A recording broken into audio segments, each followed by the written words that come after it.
এই গানটি ছিল আপনার এবং সাকিব খান অভিনীত। তো সেই ব্যাপারে কিছু আমাদের বলুন। হ্যাঁ, এই গানটি ছিল হুমকির মুখের একটি খুবই আকর্ষণীয় একটি গান। এই গানটি ওয়ান্ডারল্যান্ডে এবং একটি ব্রিজে, সাভারের একটি ব্রিজে, তখন ব্রিজটি নতুন মানে কাজ শুরু হয়েছে, ওখানে আমরা অনেক শুটিং করেছি এফডিসিতে।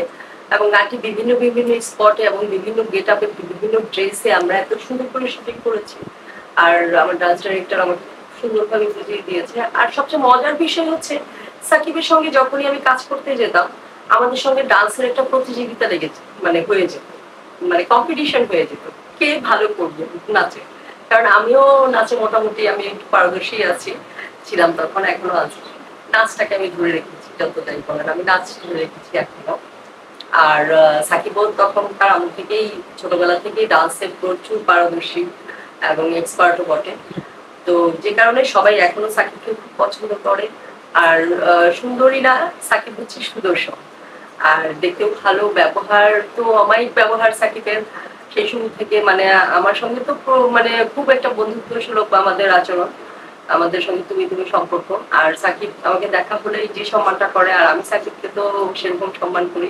এটাই হচ্ছে বড় গুণ, একটা আর্টিস্টকে সম্মান করা।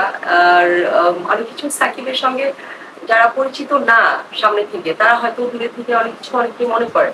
কিন্তু সাকিবকে যখন সামনে থেকে সবাই দেখবে, বা যারা সামনে থেকে দেখেছেন, তারা কিন্তু বুঝতে পেরেছেন সাকিব কতটা মানে রোমান্টিক অ্যান্ড কতটা জলি মাইন্ডের, কতটা ভদ্র একটা ছেলে, এবং কত সুন্দর করে কথা বলতে পারে।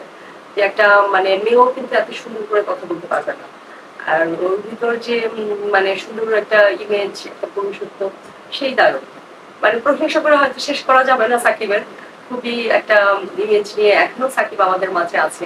দোয়া করি সাকিব যেন আগামীতে আমাদের মাঝে আরো অনেক বছর মানে থাকে, একদম মৃত্যুর আগ পর্যন্ত যেন সাকিব সাকিব খান হয়ে আমাদের মাঝে থাকে। এই হলো কথা।